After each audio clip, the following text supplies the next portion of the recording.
Good evening again to everyone. So in case we have some new people here, I don't know if we do, a very short reintroduction. So we are now starting a discussion round with two practitioners here. Our guest of the evening, walking proudly, Fernando Garcia-Dory and Vilius Vaitiekūnas.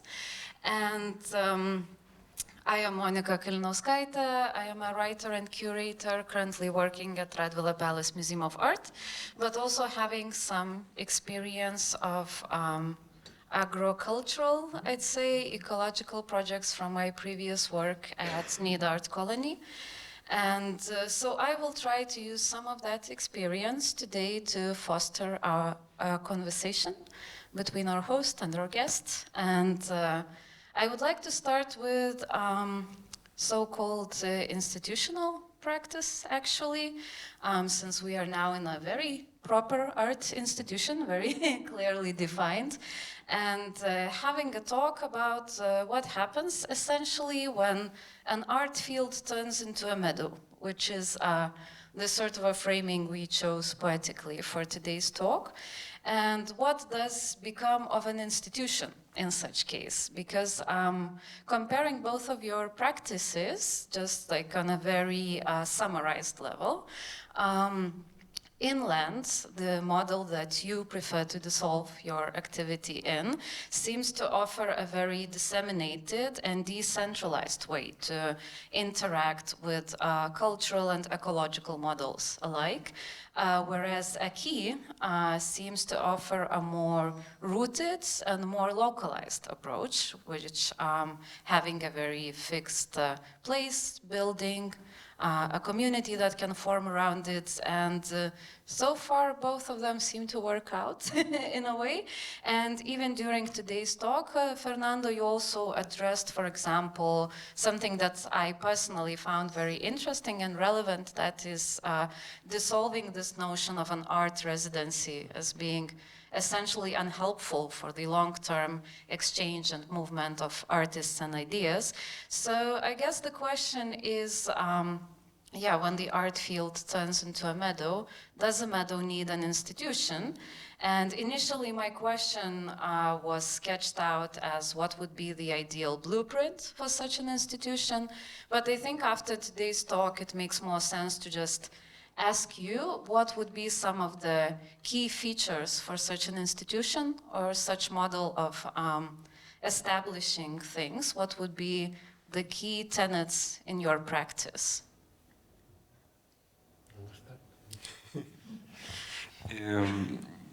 When I was introducing Fernando Lithuanian context, I was telling him that you can reach everyone by hand. That if you have an idea, there is most likely a support from institutional level for you to navigate, find ways, or be supported to do it. For example, today Akee is having its public program at the National Gallery of Arts, which I think it's one of the examples of what we have in Lithuania. But when you were mentioning meadow, I have to think also about, as a metaphor, that good meadow is the one that you don't have to take care of. You don't have to really put effort to take care of, and it's actually, I wouldn't use word functioning, but it's just something that sustains itself without much of input from someone who intends to take care of it. So I understand your question like that, like if the meadow would be an institution, like, and in the language of institutional tools that we have, what could it be? And for me, it's a puzzling thing, because it seems that most of the practice that at least Akee we have is actually to navigate the institutional network and framework that exists to promote the ideas that are relevant for us. So instead of creating an institution, rather to use the infrastructure and resources that are available by hand to sort of prioritize it a little bit, just to spread the seeds here and there, use the context that we have, while inviting philosophers, architects, artists to just, even for a short time, to think about the rural areas, and maybe that would blossom in some other way in their practice later. So for me, hard to think about a new framework of institution. Maybe Fernando, you have more experience in working around different contexts and experiencing different institutional contexts in different countries as well, including Germany, France, Spain, and what's not. So, but for me, that would be the answer, I think. Just to use the infrastructure, be tactical but honest, because I think when you come with the good value proposition, that comes actually from the need to create a better and more sustainable life being in general as a cultural producer, and identify what doesn't work, and just try to find the solutions that rural areas offer, and the community that exists around the discourse that can also help you to do it in a particular context. I think that would be my reaction. I wouldn't say that it's an answer. Yes, thank you. Well, I think you touched on many questions, or different questions that made me think, for example, on the diverse nature of projects. So when you were referring to the different approaches or ways in which Inland manifest or Akee, I was thinking that maybe a learning is that maybe a learning is that the institution, or let's say the initiative, should keep always a balance between being locally pertinent or locally meaningful, but also having a projection beyond the local in a moment of necessary, as I said, transformation or rethinking of the balance in terms of the cultural system, or where the cultural, let's say, values and elements and discourses are made. What I mean with this is that if a project would be completely projected in an international established art institutional sphere and not connecting with a rural reality that per se is usually local, because it's like the scope of action. It's like rethinking the limits of our scope of action. I think the contemporary art embraced globalization, as many other, let's say, economies, industries, and then we are now suffering or feeling the limits of that. No? I think that there was an article the other day in the Art News or Journal about Biennale fatigue, no? And they have the feeling of a sort of a wheel of constant, for example, art fair hopping, that it starts to be very 90s or very early 2000s and starts to be like obsolete. And on the other hand, if we would just, in a sort of apocalyptic mode, say, no, we just work in the hyperlocality of our villages, that still would miss the need of interconnection and circulation and extension of a way of seeing, of a mode of acting that is still very experimental. And I think that I admire very much in the case of Akee how you are, you really landed and develop a work that is multifaceted, with people coming from the dance, but also working with schools, but many other things. And in my case, with Inland, it was difficult actually to go into that direction, because let's say that how the globalized art world pulls you in another direction.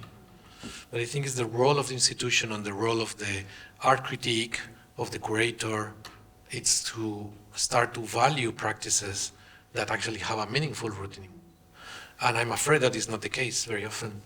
The institutional sphere and established, let's say, Bourdieu was talking about the art field, no? as having its own, let's say, rules, no, and mechanisms. Well, very often the rules are favoring representation rather than the actual making. We saw it with the question of the environmental turn in the arts after the Documenta 12, 13, I remember, yeah, 13.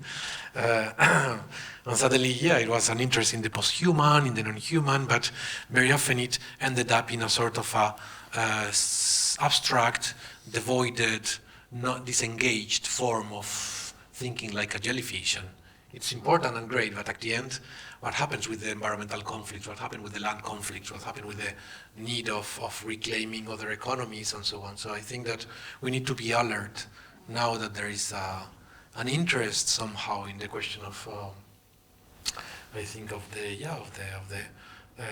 non-urban areas and cultures to not to end up in a sort of institutional, let's say,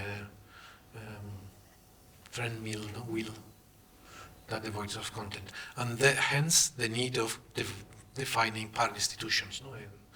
We've always thought on inland as a parent institution, and in this case, the Greek, let's say, prefix means against, but also, how to say, being supported by or leaning into, no? Yeah, now we're preparing an exhibition for Guggenheim Museum, and we were looking at the parasitic architectures that were made in the Romanesque churches in rural Spain in the 12th century. Very often the church became like the center of the village, but then around it there was a sort of a roofed area that was using the structure of the walls as a sustained structure, and it were be there where there would be like the village councils would happen. So in villages that were around 100, 200 inhabitants, the commons were managed by the assembly of the villagers, and then they would use this sort of architecture next to the established institution of the church. So it's, in the limits, but beyond. I think we need to navigate in that sort of next to, but moving away. So. Yeah, that is a very interesting positionality to bring up, and also speaking in terms of representation, I'm very happy that you brought it up, because it ties into something else that Vilius has noted before this talk that I was not entirely prepared to think about, but it makes a lot of sense, is the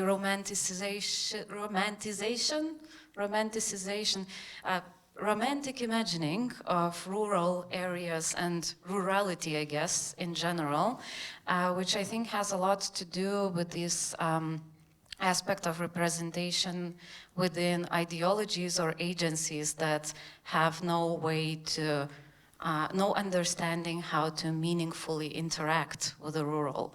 So I guess the less awareness there is of the social and natural landscape and what it takes to maintain it, the more idealized image we can see presented and appropriated, I guess. I mean, a very sort of a banal example that comes immediately to my head would be Marie Antoinette and this idyllic copying of rural life that does not entirely exist. But I think as soon as we go into this parallel, which is not aimed at giving something a particular image, making the rural representational, making the agricultural or the cultural representational, we realize how intensely social this practice actually is, that in some sense, the meadow takes care of itself, as you say, but also it is made up of so many different actors that you need to somehow foster to take care of itself. And it sounds, this is also something that had not occurred to me prior to this presentation, but there is such a strong social aspect, and it seems also like a lot of work that we wouldn't really expect from an ecologically focused practice. It almost seems like being part of an ecology is a lot of work, and also work with other people. Is that, yeah, could you expand any on that? how is this work then structured? What is your relationship, your approach to that? Are there cases maybe where it doesn't work out, and why? How do they move the practice forward then? I think, Fernando, the load of work that you produced in the last 15 to 20 years and the amount of context that you've been engaging,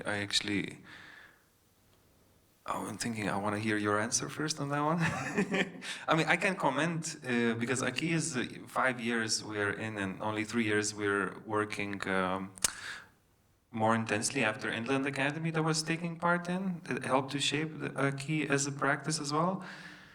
But for us, working locally, I mean, for us, one of the main goals right now is just to foster the discourse linked to rural areas within Lithuanian Baltic contexts. So I feel like we are just making, because we don't really have a much of a tradition in the contemporary culture to think about it. So I think this fostering of the discourse, connecting to different people, showing the value of it, and finding like-minded people in the younger generation of artists, students as well. I think that's how we are doing it. But this is, I feel like we will see the result of it in 5 to 10 years, because I think both Inland and Akee, Inland, we already see that it's a very sustainable way of making connections. Even Akee is an example of it. Like when you, 3 years ago, you kind of put the seed in, and then 3 years after you actually see how this thing is growing out. So yeah, I think that would be my take to that. I think that is extremely difficult and very complicated and complex. And so, in relation to the more or less ephemeral connections in different contexts that one has to deal with when invited to commission to do a project somewhere, it's for sure going to rely very much on the role of the, let's say, the bridging entity. No? In the case, for example, of the project I was mentioning about the cheese design with Chrysler Arts, it's very different to arrive to a place where the hosting entity has no connection or not previous work with the context, and that sometimes can happen. That is just like, we like the idea of that the resident does something here with the others, but they haven't prepared that, or they will not continue after, and that's going to make the artist's contribution very limited or very symbolical, topical. So that's one thing to have in mind, is like how far we have become spaces that can host meaningfully, and then how we can be guests that contribute meaningfully as well, and be able to listen, be able to understand. But yeah, it's a very complicated field that I feel that I'm just starting with, because when we have a space in the city, as I mentioned, and we have a space in the middle of nowhere in the mountains, when you do something in the city, there will be just always 20, 30 people coming, it's fine, we have just some drinks after, and everybody's happy with how culture manifests. But when you're in a village, it's like, first, I don't know, like, you cannot hide yourself under the anonymous aspect of the city.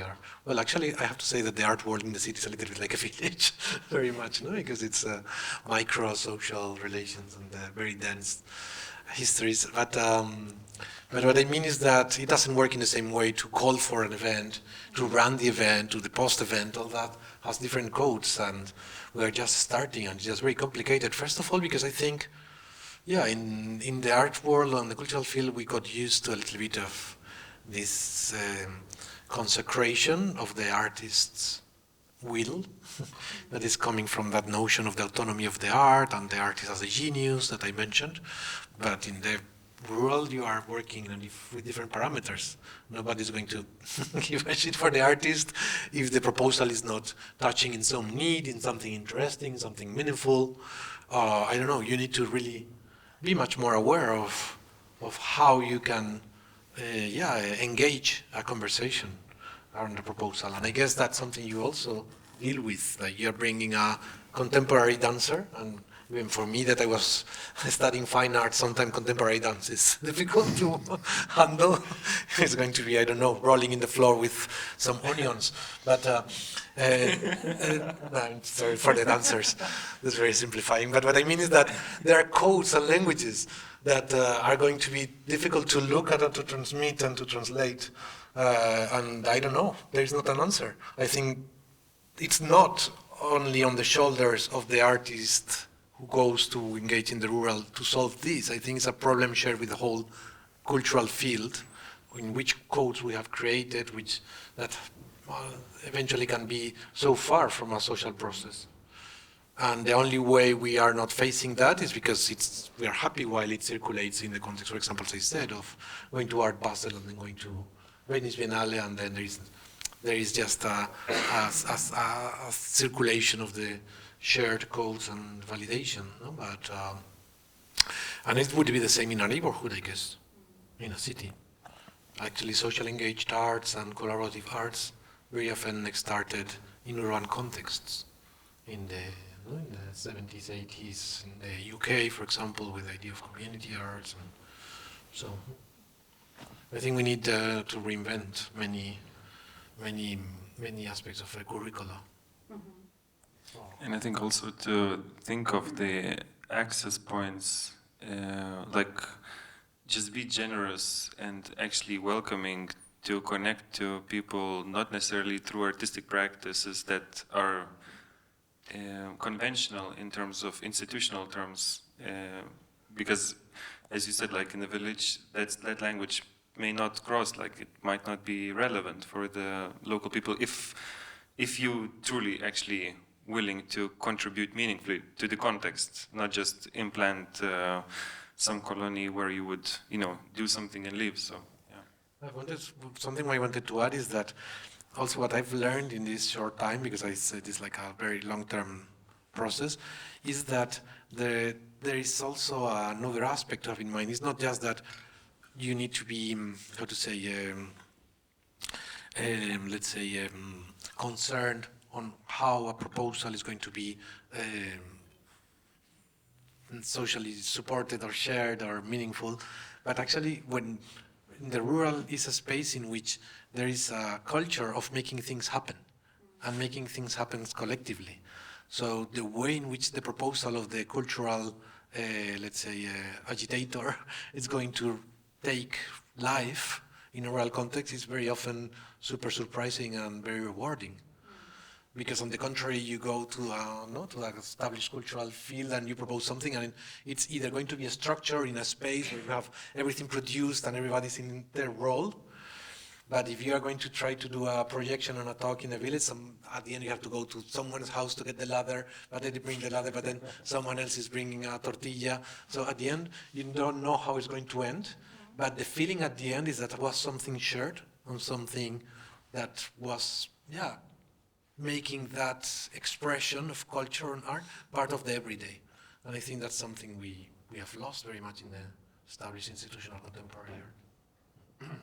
Yeah, it's actually one of my points that I have kept in mind even prior to this discussion is the process of learning and unlearning certain convictions in order to be able to engage meaningfully with the non-urban landscape, with what's constituted as outside the urban.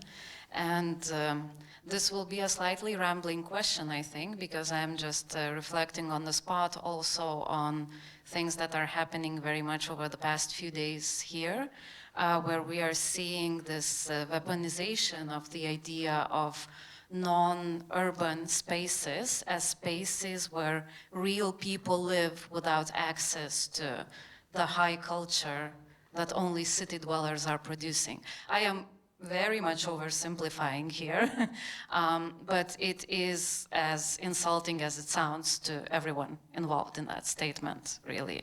And I think one of the ways that this statement is phrased by the new culture minister and the party pulling the strings behind him is also as the culture of the regions, the local regions, which is usually settlements and rural areas outside of the big cities, that needs to be fostered more.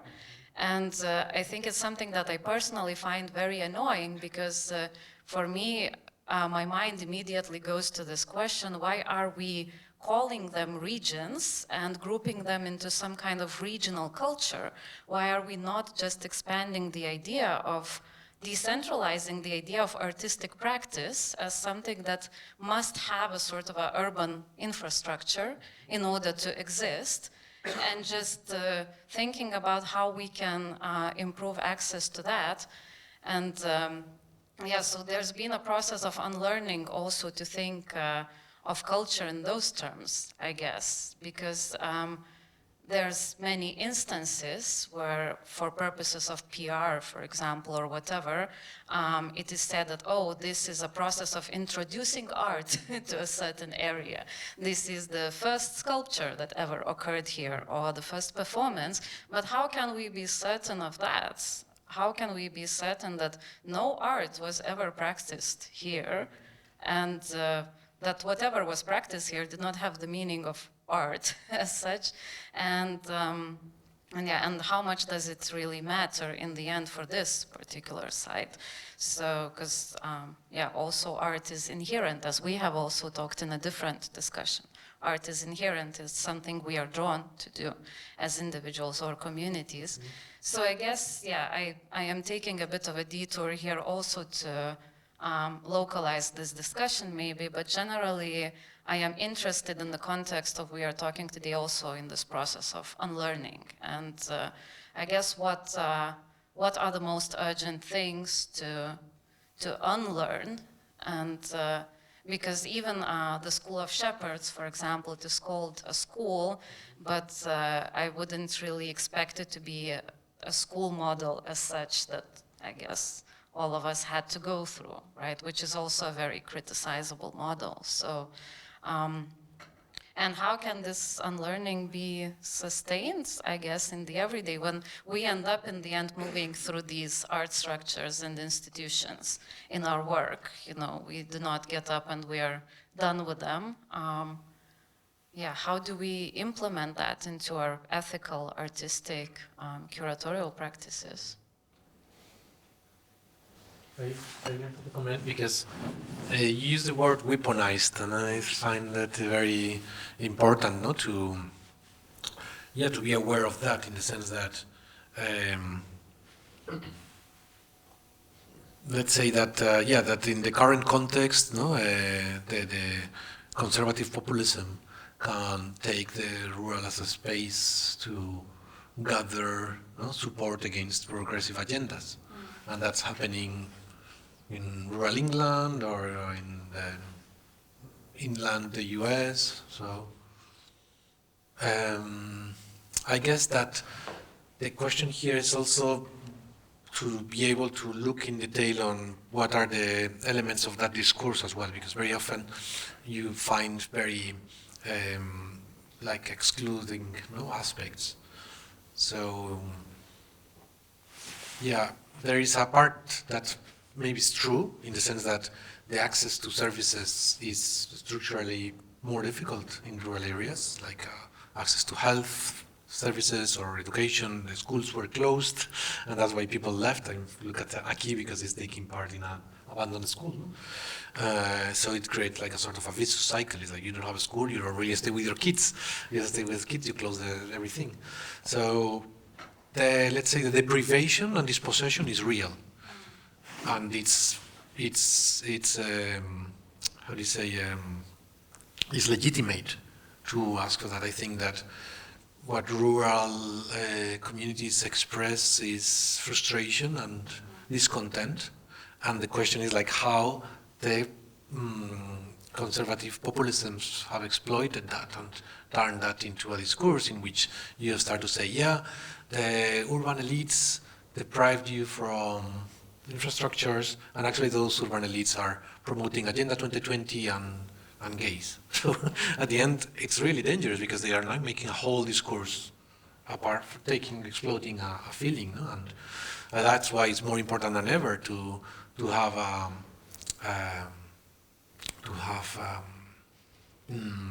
cultural manifestation in the world that, as you said, is not denying, no, that there is a culture there, and actually to start to look at values of that culture that can counterbalance those very regressive agendas.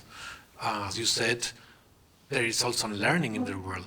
In the Shepherd School, that is where I agree is maybe not the right name. The Shepherd School, for example, we have a subject. We are introducing subjects every year. One is then like, for example, gender and pastoralism, like how were gender relations in the so-called traditional rural cultures, or how we can rethink them. We have also like grants for migrant people coming from different contexts.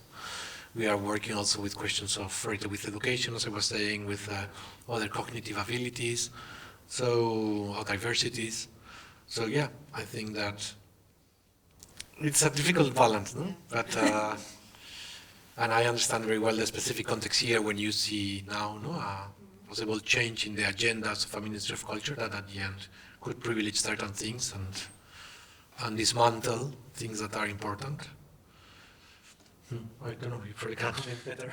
Yeah, you came to Lithuania on the night when our minister changed. So, yeah, before the talk I gave a short introduction for Fernando, what has happened. I can imagine hard to point out locally what could have been changed, but I personally have this thought in my mind already for a while about how different parties are exploiting the idea of rule, especially Lithuania, and then the feelings that local people there may have about city cultures that we associate it at least with. But I think like this cultural practices, what also you mentioned, entails also connecting to people, not necessarily to create a cultural good, but just to connect while asking for a ladder, for example. The social change, the acknowledgement that we are codependent, that each individual has a value to bring towards the cultural production that we actually are doing in the cities. So I think this feeling, obviously, again, like simplifying very much, also derives, at least how I feel it in Pakruoj's region, from not validating the input of different communities members towards the country in general. But that's my feeling, and at least that's how I feel when I engage locally in Pakruoj's or Panevėžys, where I also work. And then the other thing is that I think we have a lot of superstition about, again, I'm speaking about Lithuania, about what rural is and what, like it seems that someone said that people in rural areas don't have this or that, and in Vilnius people have this and that. And I feel like it got caught, but actually if we look deeper into it, it might not necessarily be that true. So for example, even though you have lots of cultural institutions in Vilnius, it not necessarily mean that all Vilnius people are going to those cultural institutions and understand the language that is being there. So each of those communities are extremely different, like different people are within them. And I think coming back to the institutional validation mechanisms of cultural practices that we have here, and probably all around Western countries, I think validating the creativity in general, not necessarily through institutional framework, but just through general acknowledgement, like personal acknowledgement, is something that fosters the social cohesion rather than bringing someone's kids' drawings to institution and showing them, oh, hey, you show your works in the museum. So I'm being a bit sarcastic here, but yeah, that's this question needs books, researchers, and a wide audience to engage with. So yeah. Maybe actually talk about audience engagement. Yeah. That is the very right time to bring this up because, yeah, we are limited in time and maybe some of you would like to contribute with your own questions. Someone is working in the room. Someone is sometimes coming to rural.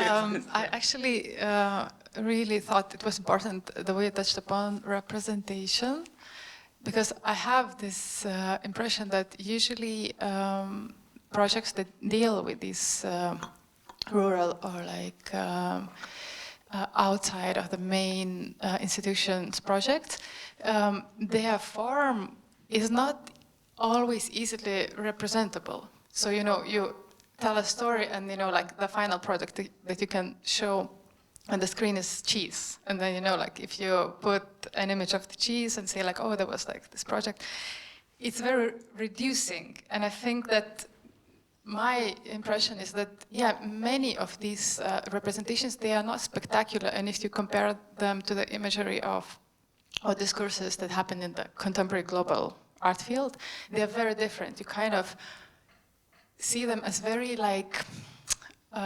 judged on the same maybe structure, but they actually represent very different things. And I kind of have this feeling that they often deal much more about like creating certain relationships and sensibilities that are not really easy to represent and maybe also like to have discussed in this kind of context. So I thought maybe it's a reflection, but maybe there is a question in it. I don't know.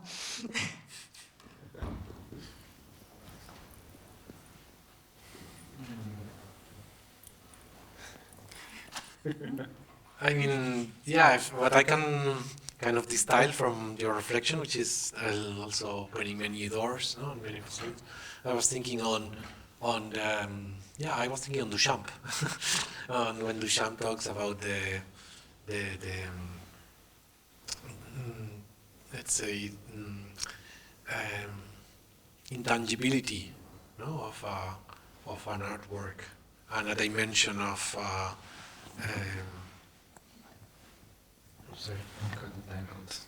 yes, he is referring to a scale, but also to a sort of like a fugitive nature, no, of creation. And it's interesting because it's this, that perception is coming, or that reflection was coming from the 20s. And I was showing also that image from Joseph Beuys when he's developing sort of relations, no, the relation between some wine producer somewhere that end up in a bottle that ferments have created into a drink that later is consumed by a collector from a gallery in Cologne. And through that, there are artists who were escaping from the military service and opposing the nuclear plants in Berlin to have art classes. No? So, yeah, at the end, the element itself that manifests for those processes is partly relevant. But at the end, yeah, I think that art is and culture. I mean, do you think that the aspect of storytelling in narrative, in writing, is sometimes like capturing in words something that could be incapturable elements and transmitting also different layers with it. I mean, yeah, it's challenging, and I don't know. I think that maybe it's we have the wrong formats of art for the right procedures maybe, and we will have to reinvent formats. And also I think education, like, because how I experience working with different institutions is that obviously the validation mechanisms, they assimilate to the global tendencies, but also it's the upbringing and the shared experiences of people who actually are already practicing curating, or institutions that practicing being cultural institutions. But I feel like it's also the vocabulary and ability to involve and recognize value and to make it visible that's, I think it's, I would say, it's not necessarily within the artwork, but it's also with the broader context. Like, so it's both the habits of the audience, habits of the curators, conservatism of the institutions. I think there's much entailed within this period of history. I think you're exactly right, but I think it could be shifted in 20 years. Maybe we put emphasis and value in different aspects. So for example, the socially engaged art in 2000s, after the Second World War, maybe it probably wouldn't be necessary or understood, because society at that time didn't need that. But I think the needs of cultural production from society in different history, in different time periods of history, it changes together with the topics and generations. And yeah, it starts with the conversations and a few practitioners, and then, yeah, people recognize what is relevant for them. But yeah. I mean, also, there's another comment. I'm saving mine for later. Yeah, we can hear you.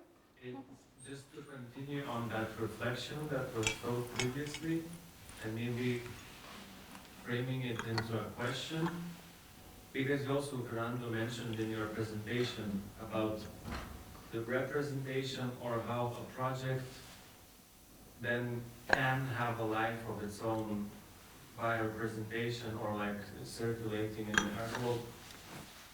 How do you think about it? Do you find yourself thinking about it, like, oh, let's do this and that for those people, and then this byproduct or this product will be able to circulate there and there? Do you think about it? How do you think about, maybe we're talking about tendencies, you find yourself forced to think about it, and how to navigate that? Like, is it still byproduct becoming a product? How do you focus? A broad question, but how? Yeah, no, it's a good question. I don't know. I think it's very instinctive, in the sense that if you look at, for example, how to say, in maybe in that example where I was giving, no, I was coming from let's say, coming from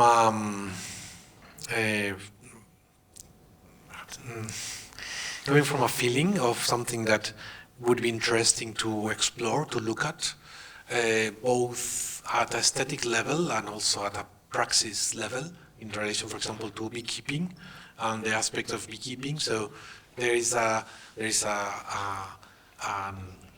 immediate need, for example, to create infrastructure for beekeeping or honey production, and that has to be functional. But then there is a aesthetic value that interests me and any of us as creators or in a creative practice. And I think that when you do that, you follow what instinctively you think you would like. You know what I mean? Like when making the sound piece about the apiary, one follows the harmonies that one finds interesting and so on, with the hope that maybe somebody would like. But if you do that completely relying on a sort of idea of what would be appreciated, well, then, yeah, let's say that then, yeah, you are just limiting a little bit, no, the expansive possibilities of creativity, because you are limiting yourself to what could be appreciated, no, or according to a taste. And I think the art is always dynamic, sort of dialectics, no, between doing something that you like and doing something that others would like. And when the artist went that very, very far, maybe it was making something that would be liked in another moment in history, or maybe before or maybe after. I don't know. When I was studying fine arts, there were many colleagues that were like hyper-realistic painting, and they were like very unhappy when others were doing like conceptual things. But maybe they were doing that because they find that beautiful, and also that it was maybe responding to other parameters of aesthetics. So sorry, trying a little bit more into the question. Yeah, I think that the aesthetical aspects of an artistic elaboration, one makes them according to the languages we have learned and that we handle, and that come from maybe from a contemporary art education that we got in the school, and then you're producing that, and if you do it in a rural context, you don't know if that would be received, no? Or if it would be better received in a, I don't know, in a contemporary art urban context. I don't know, you don't know, you just do it, and then in our case we also do that. At the same time we try to keep functional operation functioning, no? Or a useful operation. I'm just thinking on the arts and crafts artists, they would probably think, okay, we need door handles, because all houses need door handles. But actually my door handle, I wanted to reproduce a medieval ideal that I have and a relation with nature of a bird, and I came up carving a wood door handle that is creating a new aesthetic of the object. And it exists both of a functional door handle that really has to open and closes a door, but actually it's also an aesthetic element, no? Or has that other dimension that can be circulating in other, let's say, in different audiences at different levels. I don't know if I answered the question.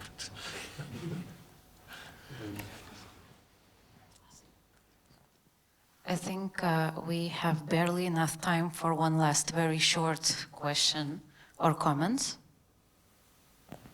No, not any. Some sort of ideas like spinning around, but it's some sort of, I can make a comment about this, a vague idea of some sort of sensitization of the communities of what they are already doing. For them to participate with the different mindset and somehow to create some sort of an act of like, I make cheese, but for generations cheese was being made, but some sort of different optics introduced into this community, let's say, create some sort of, I don't know, ritualistic or communal or narrative-based kind of sense of belonging to happen, let's say. But also I agree with Asta with this, when then we need to capture it and reintroduce into art field, then it turns into something else, because like the audience is not those who participated in it, but they get the narrative around the sense of what happened out there. Well, and what I see of interesting about this reintroduction of such content into museum is that another layer of, there is a distance for the member of audience, let's say from urban environment, who's longing for some sort of, oh, there is community and there is some sort of connection among the people, and they're doing stuff with hands, some sort of manual kind of, you know, brewing beer, making cheese. Kind of forbidden things. Yeah, so I'm slightly connected with this, also partially living in rural kind of context. So I'm also interested in this field, but I don't still have an answer, like how to translate what is happening there. Like what is being lost in translation, or how maybe we can sustain more of the content in the form of representation of what happened there. Still, I don't have an answer myself. Maybe you can elaborate. I mean, if I don't want to keep talking. We can't elaborate for long, but we can elaborate. Very quick. Snappy. Yes. So this is something we've been observed and developed in the first manifestations of Finland. We were talking about primary audiences and secondary audiences. And of course, it's maybe not the right way because it involves like a hierarchy, sort of. But I agree with you that, and also it's related with the previous question, no? Yeah, there is an intention to somehow create events and create maneuvers that re-enchant or allow a recognition. No? Recognition in Latin is recognoscere, no? It's know again, to get again, to know. No? So, as an artist that works in the rural, if you are creating a space and a moment for cheesemaker or a shepherd or just, I don't know, a lady who takes a walk by the river or takes care of a garden, to see that as a space of transcendence and not just a space of obsolescence and a space of so many negative cultural discourses that have been placed there, then it's an empowering process that I think is needed. And if that empowered community is even projected or translated into a secondary audience as something desirable, and then you think about applying to the Shepherd School, then it's even better. So it's about creating a system by which the need, I don't know here because I was walking around Vilnius, as in for me a very sustainable and beautiful city, but growing up in Madrid, a kind of monster of 7 million people, that there is almost no green areas, and feeling like how we dismantle this stuff if we have to think that in 10 years the drinkable water that is just used in all the toilets of 7 million people cities, it will be super precious. Then how can, as artists, we can start to think on what happened with that 80% of the land I was telling you that was abandoned just because culturally and economically and politically was let's say, presented as non-desirable. So in that sense, the cultural operation is creating an empowering agency in the rural, and I'm happy with it because I think that culture does that. It has done it with princes and kings. It has done it with with ideologies like the church, and maybe I sometimes put the example of the voguing community, like a black homosexual community in U.S. was the last of the last, no? Like not being able to access many of the things of the American dream, and they were able to generate and create spaces of cultural recognition and expression and exchange that were empowering them. And now suddenly, maybe in Tate Modern, you have a voguing exhibition or even event.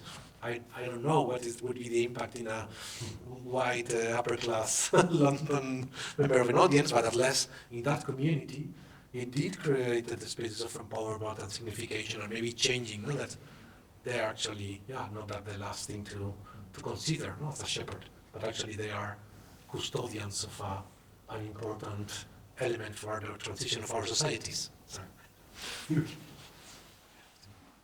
I am so sorry. We absolutely have to run. We have like 1 minute to exit the building. We don't know what will happen if we don't. But before running, there is a few things. There's cheese. There are a few things that we have to acknowledge is the fact that this was made possible by Lithuanian Council for Culture and the National Gallery of Arts of the Lithuanian National Museum of Arts. Also, our, in general, whole Rural Matters program, we have to thank Inland as partners and Confederacy of Villages, media partners Art News LT, and our sponsors, Medicus LT, they're not here, and Pity and Ambelirant. And honestly, thank you very much for coming. I know that it's a stretch to go to other part of the city to listen to one lecture in this whole political context, when sometimes it feels it's better to be at home and just enjoy the warmth of the family and the values that are being represented there. So thank you again for coming. We will be going to Draugų Vardai, which is, most of you probably know where is it, so I kindly invite you to continue the conversations and time together there. Thank you once again, and we meet in other endeavors. Thank you.